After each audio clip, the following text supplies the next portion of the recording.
Por isso convém atentarmos com mais diligência. Isso é, prestar mais atenção nas coisas que já temos ouvido, para que em tempo algum nos desviemos delas. Salte o versículo 2 e vamos para o versículo 3.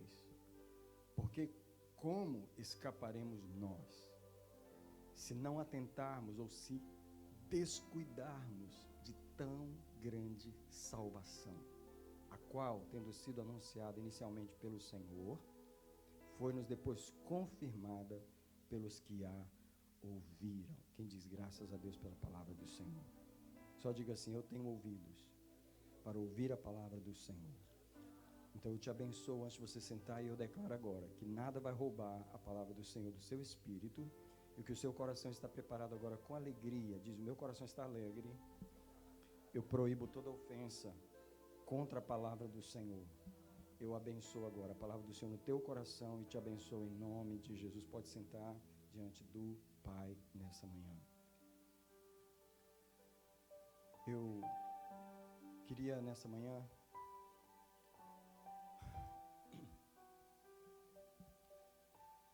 eu vou continuar falando de fé, mas o Senhor ele sempre às vezes me interrompe com algo que eu não estava esperando, como foi isso que aconteceu ontem à noite.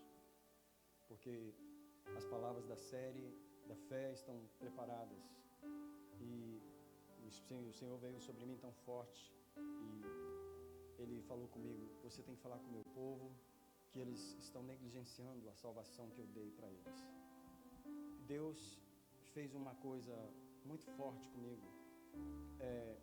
Nada acontece em nossa vida por acaso. Alguém pode crer nisso? Quem crê nisso? Nada acontece em nossa vida por acaso. Nem mesmo um programa de televisão que você vê. E o Senhor me levou a assistir um programa que está no Netflix, que eu sugiro você assistir. Eu sugiro você assistir. É um programa que foi feito já em 2016, 2017, sobre a Scientologia. Scientologia é uma religião que tem alguns atores conhecidos que estão nessa religião. Eu não sabia nada sobre essa religião e comecei a ver os vídeos, e são muitos, e eu fiquei chocado. Eu não tenho palavras para expressar o meu choque, eu não tenho palavras para expressar o absurdo, a tristeza, o sofrimento das pessoas que querem escapar de uma religião onde eles prendem as pessoas, onde quando você chega para conhecer essa religião, você assina um contrato de 1 bilhão de anos, você assina um contrato de 1 bilhão de anos, você se torna um escravo daquela religião, e se você tentar sair daquela religião, eles separam você dos seus parentes. É uma pólice, está escrito nos livros deles, todo cientologista estuda aquilo, que se você algum dia quiser sair, você vai perder toda a sua família. E tem vários testemunhos de pessoas que perderam o seu casamento, foram obrigadas a se divorciar, perderam os filhos, pais que não veem os filhos há 20, 30 anos, porque eles saíram da cientologia e os filhos ficaram, e alguém ficou preso lá. E enquanto eu assistia aquele programa, Deus falava comigo: e o meu povo que me serve com liberdade, e o meu povo que não está gastando a sua vida numa mentira, e o meu povo que ouve a verdade, não valoriza a salvação que eu dei para eles. E eu quero que a igreja assista aquele programa, porque a Season 1 é 10 episódios. Se você assistir pelo menos um, eu te agradeço. Porque são 3 Seasons, são 30 programas, eu já assisti 10. Se você assistir pelo menos um, eu te agradeço. Para você verificar o que é que Deus nos tem trazido, o que é que Deus nos tem ensinado. Nós não cremos numa mentira, nós não temos um livro inventado por homens. O homem que inventou aquela religião, ele escreveu a Bíblia daquela religião em 1950. Ele fez aquela religião que prendeu tantas pessoas, que escravizou tantas pessoas, que nem o governo está podendo tirar as pessoas dali. Nem o governo está podendo defender as pessoas daquele culto, que é uma seita. E o Senhor falava comigo: no entanto, eu criei você dentro da minha casa, Você nunca acreditou numa mentira, porque a minha palavra é a verdade. Eu te criei dentro da igreja, eu te dei a minha verdade, eu te chamei para ser salvo, eu não te obrigo a vir na minha casa, eu não te prendo, eu te abençoo, te abençoo, te abençoo, eu não te chantageio, eu não te obrigo como Satanás, eu não obrigo você a pagar dízimo, eu não obrigo você a orar, eu não obrigo você a ler a Bíblia, eu peço que você faça, e você faz se quiser, e quantas vezes você não quer fazer, quantas vezes você não faz porque não quer, e você tem liberdade de fazer o que quer com a verdade. No entanto, a mentira, você é obrigado a obedecer a mentira, você fica preso na mentira, você é escravo da mentira, e você não pode nem sair de lá quando você decide sair. E Deus falando comigo, você tem que falar para o meu povo que eles não estão valorizando a salvação que eu dei para eles. E imediatamente o Senhor me levou nesse texto de Hebreus que diz, vamos lá de novo, Hebreus capítulo 2, verso 1, porque convém, é necessário atentarmos com mais diligência, é necessário prestar mais atenção, com um novo olhar, para as coisas que já ouvimos, para que em tempo algum nos desviemos delas. E o verso 3, como escaparemos se não atentarmos, se negligenciarmos uma tão grande salvação? Eu vou mostrar para você o que me chocou, o que me fez pregar a mensagem. Não foi estar assistindo aquele programa, não foi. Foi no momento à tarde, quando eu comecei a ouvir uma música, e eu queria que a Fabrícia colocasse a música que eu pedi, se ela puder, e deixar baixinho lá. Quando eu estava ouvindo essa música, que nós cantamos nessa manhã, que é Além do Rio Azul, e eu comecei a ouvir essa gravação, não a gravação do Voz da Verdade, a gravação da Júlia. Eu comecei a ouvir essa gravação, e na unção da voz dela, o Senhor começou a falar comigo. Por que o meu povo não valoriza o que eles cantam? Ou será que o meu povo acredita nas palavras que eles cantam? Além do Rio Azul, as ruas são de ouro e de cristal.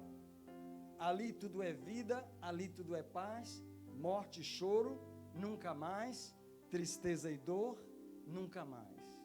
Mas as pessoas não acreditam nisso. Por se acreditassem, viveriam uma vida de fé, uma vida de fidelidade. Olha só essas palavras aqui. Verei o grande rio da vida, claro como cristal. Você está falando, mas você não está nem pensando que realmente vai ver isso. Seu coração não está lá. Verei a face do meu mestre querido. Espera aí.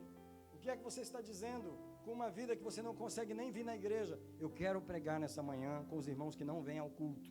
E se você passou vários dias sem vir ao culto e vim hoje, olha, me desculpa, mas a mensagem estava preparada sem eu saber que você vinha. Está entendendo? Você está entendendo o que eu estou falando? Eu não sabia que você vinha no culto hoje. Então, se você gosta de faltar ao culto, Deus mandou eu fazer essa mensagem para você, porque você não valoriza o que Deus prepara para você. Você desperdiça.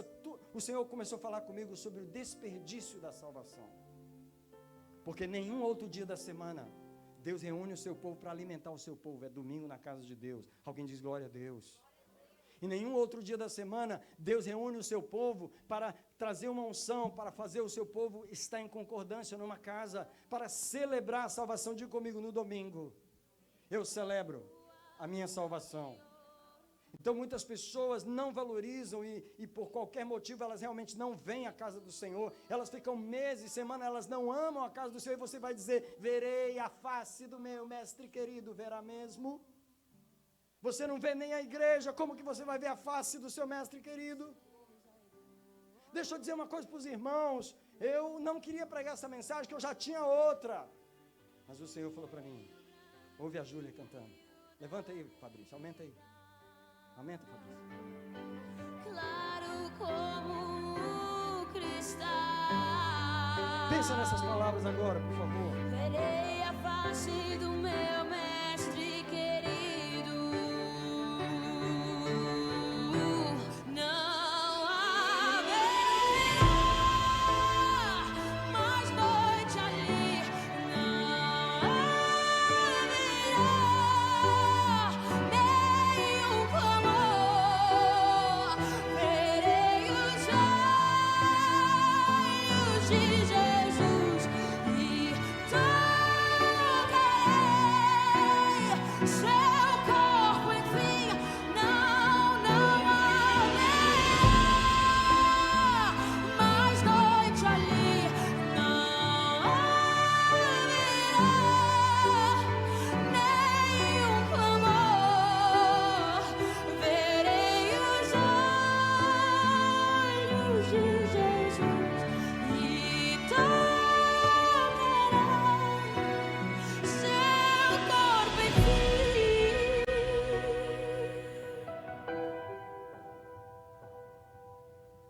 Você pensa nisso quando você fica em casa no domingo? Você pensa no preço que o Senhor pagou por você? Te deu de graça uma tão grande salvação que você negligencia, que você não valoriza. Eu não estou falando de cientologia nessa manhã, eu estou falando do sangue que Jesus derramou para eu ver a face dele, para eu poder falar essas palavras. As nações andarão em sua luz e as portas jamais te fecharão. Será que o crente está pensando? E a cidade é de ouro puro. Será que De está pensando? jaspe é o seu muro, Ou será que o crente está pensando em descansar? além do rio azul. Nós somos crentes para habitar além do Rio Azul, não é para ficar sentado no sofá da nossa casa vendo televisão. Dá uma pausa aí, Fabrício. Nós não fomos salvos para ficar falando de músicas que nós não acreditamos. Isso é uma hipocrisia. Verei a face do meu mestre querido, mas domingo que vem eu não vou vir à casa de Deus, porque o meu compromisso não é com o Senhor, é comigo. Meu compromisso é com os meus filhos, meu compromisso é com a minha família. Eu preciso ficar em casa, eu preciso me descansar, que eu trabalhei a semana inteira. Você está indo para o céu? Devo falar para você, eu sinto que o Senhor te pegou nessa manhã, porque quando Ele manda eu pregar essa mensagem, eu não sei que vai vir no culto. Eu sinto muito. Meu programa era falar de fé. Deus vai dar empresa, Deus vai dar casa, Deus vai realmente, porque Ele vai fazer nesse lugar.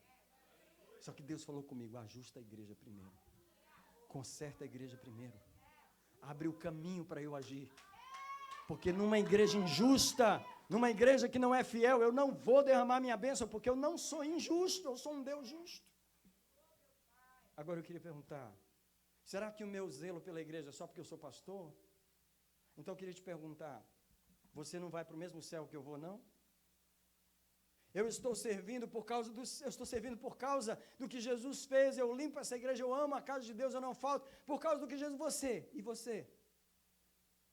Não, eu não sou pastor, eu não sou líder, eu não sou... Aí vem aquele espírito da cultura que eu acabei de falar, que não tem compromisso. Irmão, eu não estou falando com hispano, com panamenho, com guatemateco nessa manhã. Eles têm os problemas da cultura deles, mas olha para mim, todos vocês estão aqui. O brasileiro, irmão, ele é assim, me põe aí, mas não conta comigo. O brasileiro tem... alguém abra a Bíblia rapidinho em 1ª Carta de Pedro, capítulo 2, versículo 18. Nessa manhã, na Santa Ceia, nós vamos renovar o pacto com o Senhor. Mas antes nós precisamos saber que nós estamos negligenciando a salvação e por isso mesmo nós precisamos renovar esse pacto. A 1ª Carta de Pedro, que fica perto do Apocalipse também, no capítulo 2, aliás, o capítulo 1, queridos, capítulo 1 é o primeiro ali, o verso 18, o apóstolo diz, sabendo, irmão, sabendo, pode deixar a música correr bem baixinho, filho, sabendo que não foi com coisas corruptíveis, como prata ou ouro, que fostes resgatados da vossa vã maneira de viver. Veja só, há uma vã maneira de viver que por tradição, que por cultura, recebeste dos vossos pais. Fabrício, pode liberar a música. Olhe para mim. Nós recebemos dos pais. Nós recebemos dos pais. Nossos pais nos ensinaram a ser como nós somos. Brasileiro não chega na hora. Brasileiro não tem compromisso. Brasileiro quer participar, mas não assume responsabilidade. Deixa eu te falar. Nós renunciamos esse espírito. Alguém mais diz amém? Eu sou a pastora. Nós renunciamos o espírito do descompromisso. Irmãos, eu sou pastor dessa igreja há 17 anos. Olha para mim. Tem pessoas aqui que eu não posso contar com ela. Eu não sei quando ela vem ao culto. Eu não posso colocar ela em nada na igreja porque ela não assume responsabilidade. Irmão, tem uma coisa errada. Alguém diz comigo, tem uma coisa errada. Tem uma coisa errada. Você assume responsabilidade com tudo, menos com a casa de Deus. O pastor vai te ver lá de vez em quando.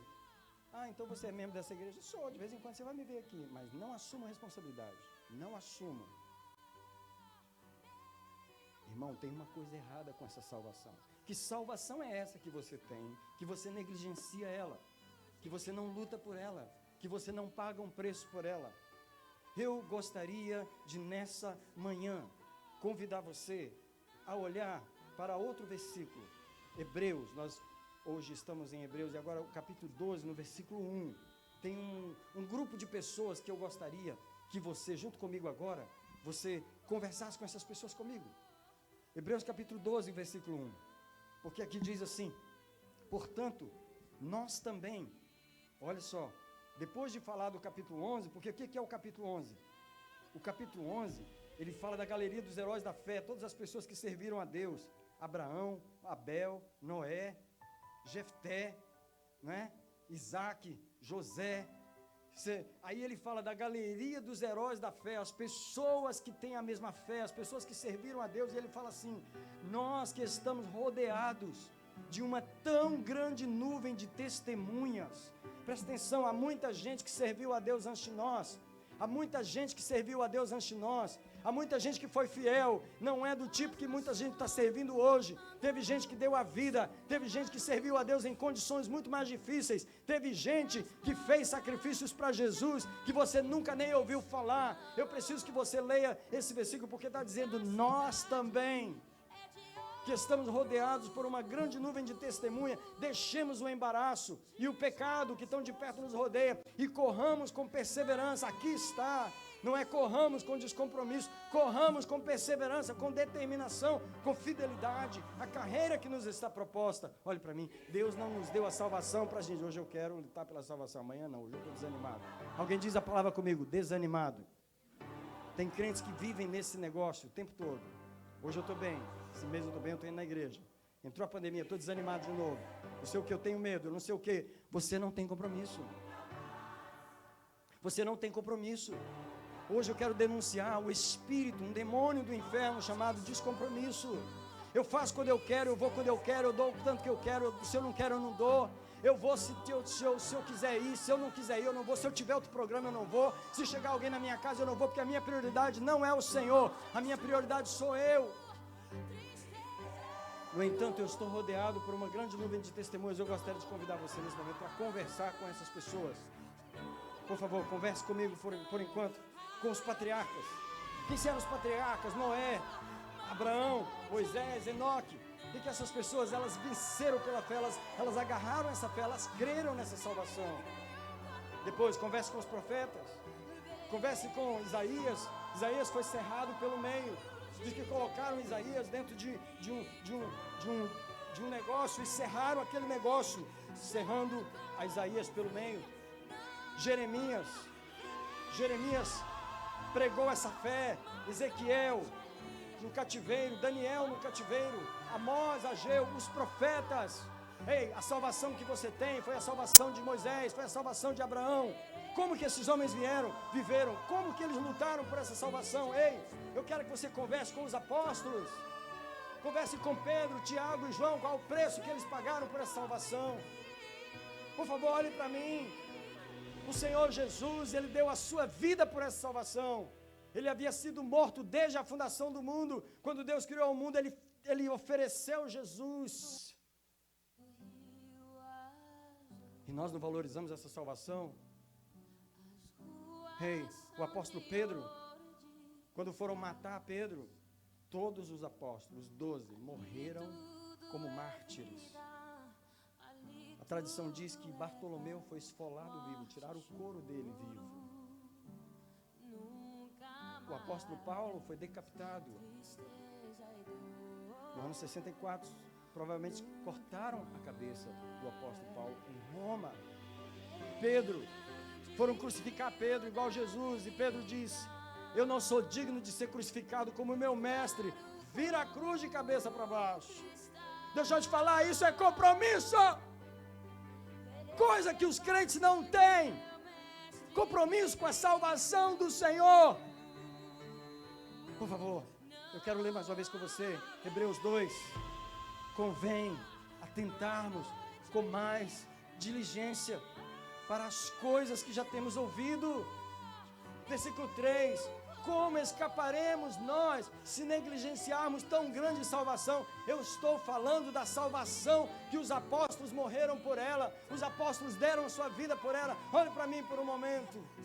Existe um homem chamado Policarpo. Ele era pastor da igreja de Éfeso. Tem um livro na sua Bíblia chamado Efésios.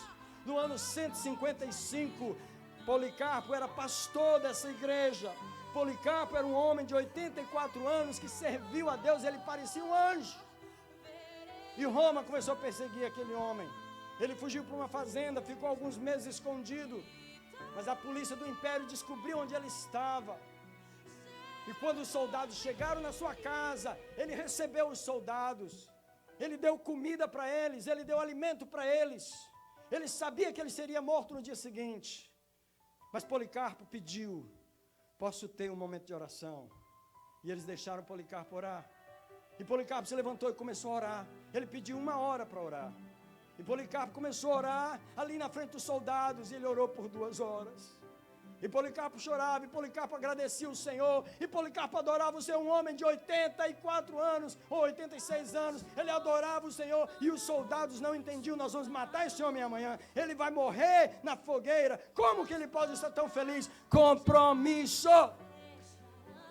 Coisa que você não tem. Compromisso com a casa de Deus, compromisso com a obra de Deus.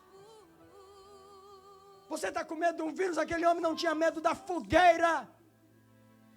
E os homens amarraram ele na fogueira. E no caminho, na carruagem, alguém falava com ele: Policarpo, se você renunciar a Jesus, você não precisa passar por esse sofrimento. E ele falou: eu servi a ele por 86 anos da minha vida.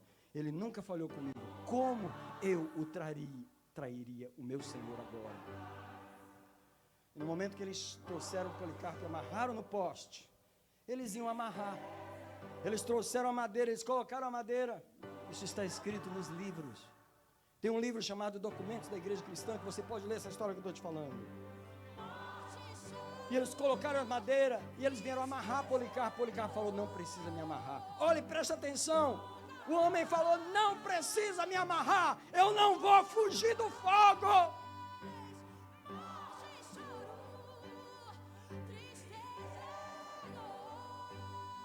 Você foge do culto. Você foge do pastor. Você foge da responsabilidade. O homem não fugia do fogo. Esse que você vai encontrar quando você chegar lá. Não haverá mais noite ali. Por favor, olhe para mim. Você vai chegar no céu.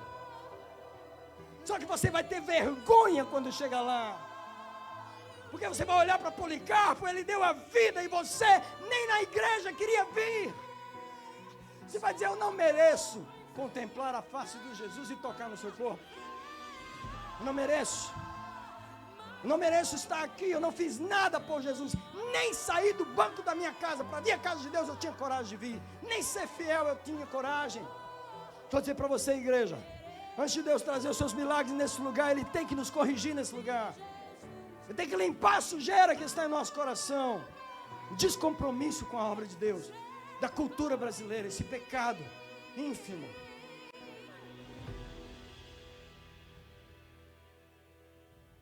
Alguém chora diante do Senhor nessa manhã. Alguém diz para Ele: nós estamos em pecado, Senhor. Nós não sabemos o que é pagar preço pela salvação. Nós não sabemos. Hebreus diz: vocês não resistiram até o sangue ainda. Vocês não resistiram até o sangue. Vocês não pagaram o preço ainda que os apóstolos pagaram. Vocês não pagaram ainda um preço tão alto como os apóstolos pagaram pela salvação que vocês têm. Vocês não estão na scientologia, vocês não estão vivendo uma mentira. O pastor não está enganando vocês, ele não prende vocês, ele não obriga vocês, Deus não chantageia vocês, Deus não faz bullying com você. Você se ausenta da casa de Deus, fica meses sem vir, Deus te pressiona? Ele te obriga a vir? Ele te obriga a dar dízimo? Deus te obriga a ser fiel? Não. O que Ele faz? Ele deixa você ser infiel. É assim que é o nosso Deus. Nosso Deus é um Deus de amor, é um Deus de compaixão, é um Deus de misericórdia. Você está desvalorizando o que Ele te deu, mesmo assim Ele está te perdoando, Ele está te amando. Ele está te amando. Olhe para mim, por favor. Eu sou pastor, eu sou homem, eu sou de carne e osso. Quantas vezes me dá vontade de esganar um crente. Mas o Senhor fala para mim, quietinho, quietinho, quietinho, quietinho. Eu suporto ele. Eu suporto a infidelidade dele. Quietinho. Porque no meu coração arde um zelo pela obra de Deus. Eu não estou falando que eu sou o melhor crente aqui. Estou falando que quando eu penso que eu vou para esse lugar onde eu vou ver os olhos de Jesus, onde eu vou ver tocar no corpo dele, e eu não vou fazer um sacrifício para ler a Bíblia. Tem crente que não pega na Bíblia. Isso é um... Irmãos, não pega na Bíblia. Como é que você quer ter fé? Eu falo nessa igreja, leia a Bíblia, leia a Bíblia, leia a Bíblia. Se eu for contar aqui, individualmente, quem realmente está lendo a Bíblia, você vai ver que as pessoas ouvem e não fazem. Eu tenho falado aqui desde o primeiro dia dessa igreja, você tem que ter um tempo de oração, você tem que buscar Deus em casa. Se eu for perguntar quanto tempo você orou essa semana em casa, você sozinho, seria uma vergonha. Uma vergonha. Nós não pagamos preço nenhum pela nossa salvação.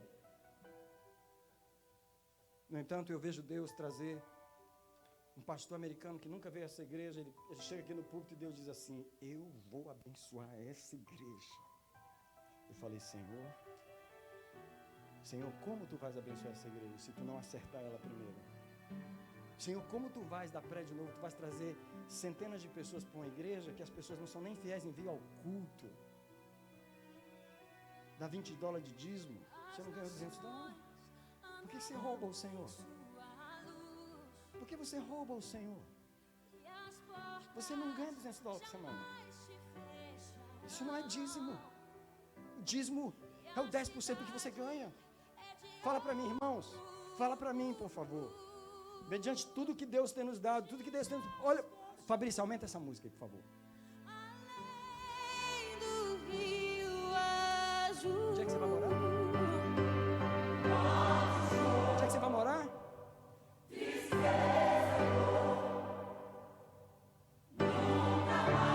O que foi que Deus preparou para você?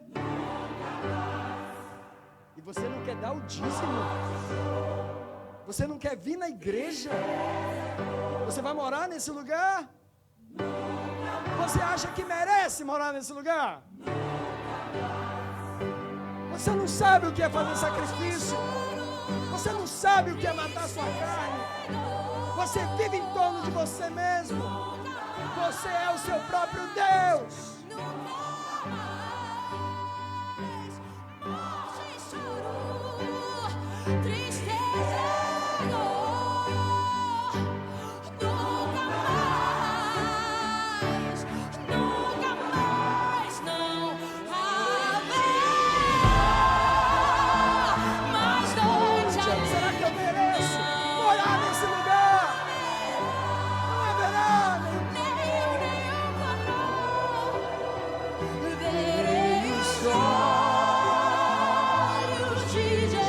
Sentir vergonha quando eu olhar nos olhos dele.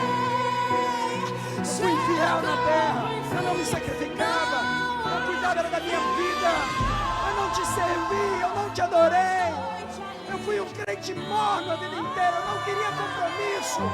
Muita gente vai sentir vergonha quando olhar nos olhos de Jesus.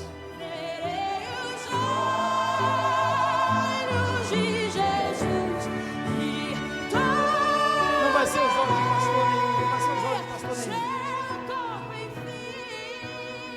Vai ser os olhos de Jesus.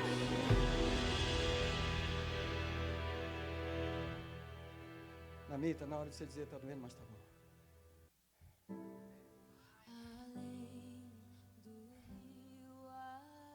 Alguém fala com Deus aí, por favor.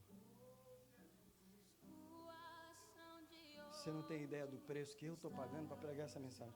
Quando eu cheguei aqui hoje, o diabo falou para mim: você não vai pregar essa mensagem. Ele falou para mim. Na hora do louvor, ele falou para mim: você vai falar isso? Você vai magoar as pessoas? Você vai falar isso? Melhor você falar de fé. E ele me desafiou, e ele falou: você não vai pregar isso. E eu sentei ali, o Senhor falou: você vai obedecer a quem? Você vai obedecer a quem nessa manhã? Você vai dar a mensagem que eu te dei ou você vai broxar nessa manhã? Deixa eu dizer, meus irmãos, nós não somos bodes. Nós somos ovelhas. São ovelhas infiéis. Ovelhas que não sabem o compromisso, que não estão pagando o preço pela salvação que o Senhor... Alguém chora diante de Deus por um momento, por favor. Aumenta aí, Fabrício. Mais noite ali não haverá nenhum clamor. Verei os olhos de Jesus e tocarei seu corpo, enfim. Não haverá mais noite ali, não haverá nenhum clamor. Verei os olhos de Jesus e tocarei seu corpo, enfim.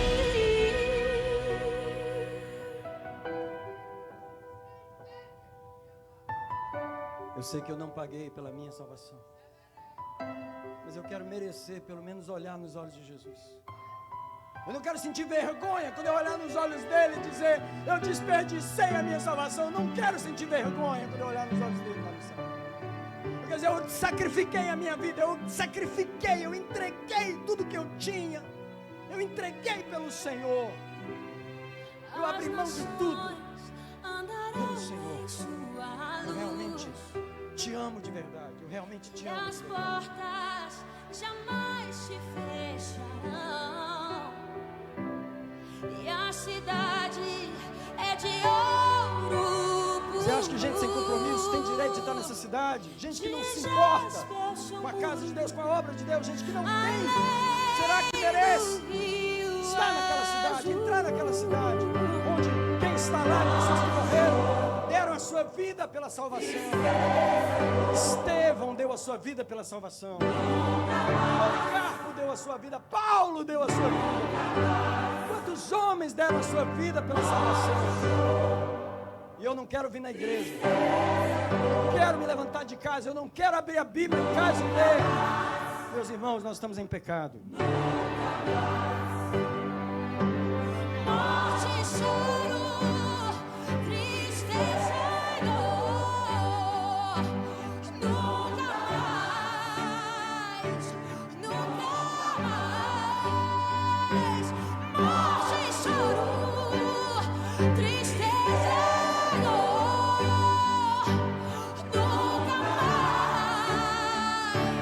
Nunca mais, não haverá mais noite ali, não haverá nenhum clamor. Verei os olhos de Jesus e tocarei seu corpo, enfim. Foi essa salvação que Deus nos preparou. Foi isso que Deus preparou. Pode deixar, pode deixar, pode deixar, pode deixar.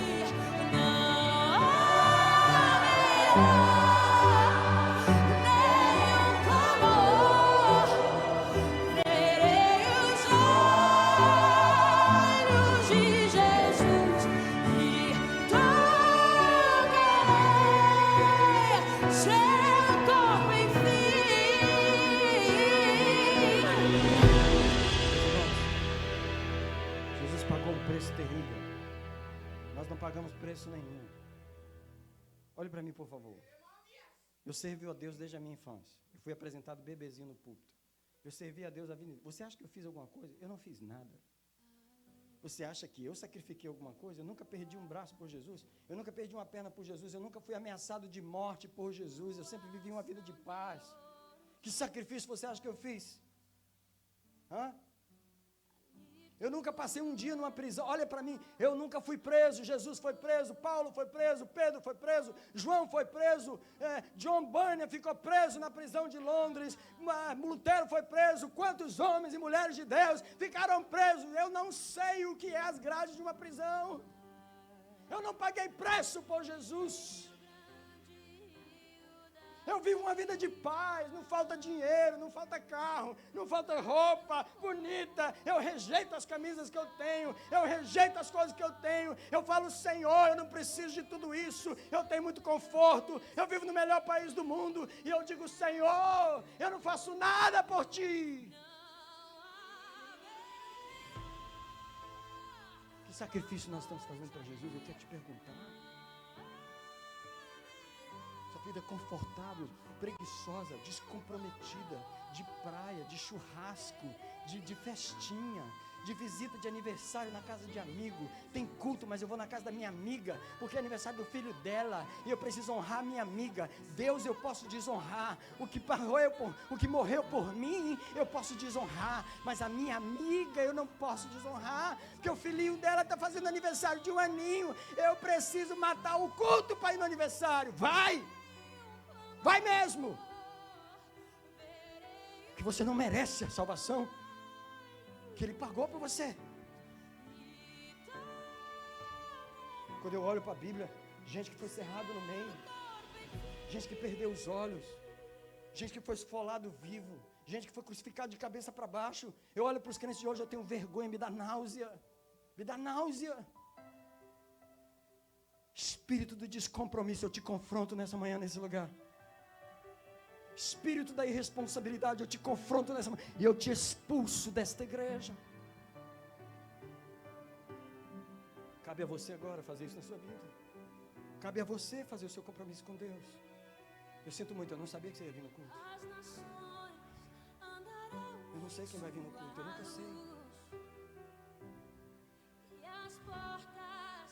Domingo passado eu peguei uma mensagem maravilhosa, foi ou não foi? Foi ou não foi? Pudera eu poder escolher o que eu quero. Deixa eu falar uma coisa para você. Quando você chegar no céu, você vai encontrar alguém, só uma suposição. Alguém que vai dizer para você assim: eu morri no último minuto da vida, eu não pude trabalhar para Ele. Igual o ladrão da cruz. Eu não tive recompensa, não vou receber nada, eu não trabalhei. Essa pessoa vai olhar para outros que deram a vida por Deus, vão receber coroas, galardões, ele não vai receber nada. Presta atenção, não vai receber nada. Outro vai dizer assim: eu só servi nos últimos 10 anos da minha vida, eu perdi 70 anos do mundo, mas os últimos 10 anos valeu a pena. Foi os únicos anos que prestou, eu servi, mas eu servi de coração. Outro vai dizer: eu era crente até a adolescência, abandonei, fiquei 40 anos fora da igreja, voltei já com 60. Quando eu voltei, eu servi a Deus só os últimos anos da minha vida, só os últimos anos eu aproveitei os últimos aninhos que eu servi. Outro vai dizer: eu servi a Deus por 86 anos como Policarpo. Eu gastei a minha vida no ministério, eu gastei a minha vida na casa de Deus. Eu me divertia, eu viajava, mas eu gastei a minha vida, foi no ministério. Que honra uma pessoa chegar no céu e poder dizer: todos os dias que eu vivi na terra, eu não vivi para mim, eu vivi para Ele. Eu vou dizer uma coisa para você: muito crente vai ser triste, porque você pensa que chega no céu é só alegria, só alegria, só alegria. Tem gente que vai sentir vergonha quando chega lá. Porque só na eternidade você vai acordar para o tamanho da salvação. Você vai dizer: meu Deus, eu não imaginava que era assim. É igual a rainha de Sabá. Eu ouvi falar, mas na hora que eu vi, eu descobri que é muito mais do que o pastor pregou. É muito mais do que eu li na Bíblia. Ah, Senhor, se eu tivesse me dedicado. Ah, Senhor, se eu tivesse te servido melhor, mas será tarde. Você não pode mais ganhar almas. Você não pode mais ler a Bíblia. Você não pode mais fazer o que poderia ter feito na terra, porque você deixou para acordar quando chegou lá. Meus irmãos, eu quero proclamar nessa igreja que Deus está nos acordando. Deus está nos acordando. Eu louvo a Deus porque Ele não me obriga a pregar esse tipo de mensagem sempre. É uma vez na vida. Eu louvo a Deus por isso. Provavelmente vai demorar o Senhor dar outro puxão desse. Mas nessa manhã, eu quero convidar você para ler o último versículo para a gente orar. E ele está em Hebreus, capítulo 6. Olha, eu não quero ser responsável pelo que está aqui em Hebreus capítulo 6. Eu não quero. Eu não quero. Do versículo 4 até o 8. Versículo 4 até o 6, até o 8. Diz assim, Hebreus 6. Porque é impossível que os que uma vez foram iluminados, gente, iluminados. Não quero parar aqui. Porque quando eu estava vendo o programa da Scientologia, eu fiquei com pena do Tom Cruise, eu fiquei com pena do John Travolta, eu fico com pena de tanta gente que está preso, e se sair, perde a família. As pessoas assinaram um contrato que o diabo falou, quando você entrou aqui, sua vida é minha. Assinou um contrato de 1 bilhão de anos. Eu vi adolescentes chorando. Eu vi meninas que foram abusadas ali. Eu quero que você assista, por favor. Só para comparar com a tua salvação. Compare aquilo com a tua religião. Compare aquilo com o que o Senhor tem pregado, com o que está na Bíblia. Compare. Você precisa ver o tamanho. Os que foram iluminados, eu e você. Nós não fomos enganados pela Scientologia, nós não fomos enganados pelo budismo, nós não estamos aqui pregando Hare Krishna, nós não estamos aqui pregando meditação, nós estamos pregando a verdade, a palavra, nós fomos iluminados. Alguém diz, obrigado por me iluminar, meu Deus. É impossível que os que foram iluminados e provaram o dom celestial, e se fizeram participantes do Espírito Santo, em outras palavras, desperdiçaram tudo isso. Provaram a boa palavra de Deus, você provou a boa palavra de Deus, e os bens e os poderes do mundo vindouro, você provou tudo isso. E depois caíram, sejam outra vez renovados para arrependimento, visto que quanto a eles estão crucificando de novo o Filho de Deus e o expondo ao vitupério. Deus compara essas pessoas com os próximos 2 versículos, com a terra. Olha só, a terra que recebe a chuva, veja só, que caiu sobre ela muitas vezes. E aqui, só um minutinho, quantas vezes Deus choveu sobre você? Quantas vezes a graça de Deus choveu na sua vida? Quantas vezes Deus aguou o seu coração com a presença? Quantas vezes Deus te consolou? Quantas vezes a chuva desceu sobre você?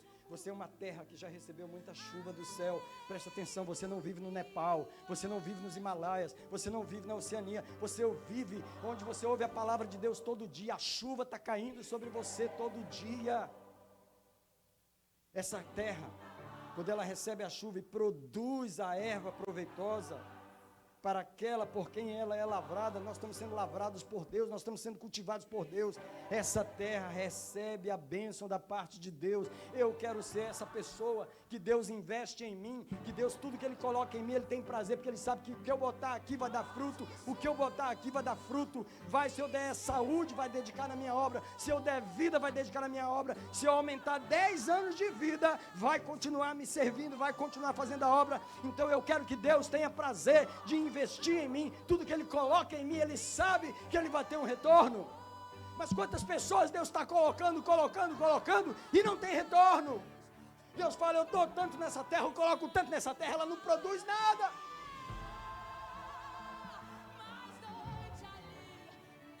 Eu não posso pregar nessa manhã sobre as obras, mas deixa eu falar uma coisa para você. Efésios 2:10 diz que Deus nos criou para as boas obras.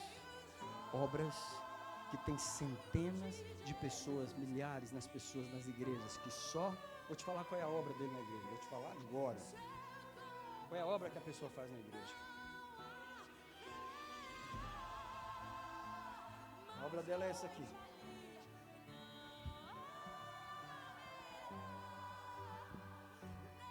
Ano após ano, a minha obra é sentar aqui e olhar, assistir, quando eu quero vir, quando eu quero. Quando eu estou com vontade, quando eu estou com disposição, eu venho e sento. Eu não faço nada para Deus. Minhas mãos não estão dedicadas à casa de Deus. Eu não produzo nada. Eu não peço para fazer nada. Eu não quero responsabilidade. Então está aqui o versículo 7 para você. Mas a terra que produz espinhos e abrolhos, ela é rejeitada e está perto da maldição, e o seu fim é ser queimada. Presta atenção, se você não dá fruto, é como Jesus chegou naquela figueira e falou, você não dá fruto não? Então quer saber de uma coisa? Nunca mais. Nunca mais. Já que você se recusa a dar fruto, eu investi tanto em você, eu te dei tanto. Nenhum daqueles scientologistas sabe o que você sabe. Nenhum daqueles scientologistas que estão presos lá tem a revelação que você tem. Nenhum deles ouviu as mensagens que você ouviu. No entanto, você ouviu tudo e você não produz. Você sabe tudo, mas você não quer. Mas o versículo 9 diz: mas vós, amados, de vós esperamos coisas melhores. Coisas que acompanham o quê? Coisas que acompanham o quê? A salvação. Porque significa que quando você é salvo de verdade, você trabalha para Deus, você se oferece como sacrifício. Quando você é salvo de verdade, você é o próprio sacrifício no altar. Deixa eu dizer, irmãos, eu amo a casa de Deus não é porque eu sou bonitinho, não. Eu amo a casa de Deus não é porque eu quero ser melhor que ninguém, não. Eu amo a casa de Deus, eu amo a obra de Deus porque eu sacrifico a minha vida, eu devolvi a minha vida para o Senhor. Eu falei para vocês, eu não sou empresário. Eu não sou empresário, eu não lido com a empresa, eu já quis tentar fazer isso, o Senhor falou, não te chamei para isso. Eu não te chamei para isso. Eu te chamei para oferecer a tua vida no meu altar. Agora deixa eu perguntar, foi só eu que Deus chamou? Deus chamou você para ficar no banco? Deus chamou você para vir na igreja de vez em quando? Foi para isso que Ele te chamou? Responde, foi para isso que Ele te chamou? Para você nunca abrir a Bíblia em casa, eu não consigo ler, pastor, não consigo ler, eu não tenho ânimo para ler, pastor, eu não consigo orar, não consigo, tá bom. Então você não vai conseguir ser salvo também. Meus irmãos, é melhor parar, porque começa a vir uma coisa sobre mim, que é melhor parar. É melhor parar. É melhor parar e orar pelos irmãos. Porque começa a vir uma coisa, é melhor parar. É melhor eu abençoar vocês, como eu já fiz no começo do culto. O verso diz: de vós esperamos coisas melhores, coisas que acompanham a salvação. Em outras palavras, se você é salvo, você tem que agir diferente. Eu quero te abençoar nessa manhã, com a Santa Ceia. Pode aumentar um pouquinho, filho? Eu quero pedir o pastor Elis, a irmã Gorete, eles vão servir a Santa Ceia nessa manhã. Eu quero pedir à igreja que fique de pé, onde você está mesmo. E nós vamos deixar esse louvor tocar.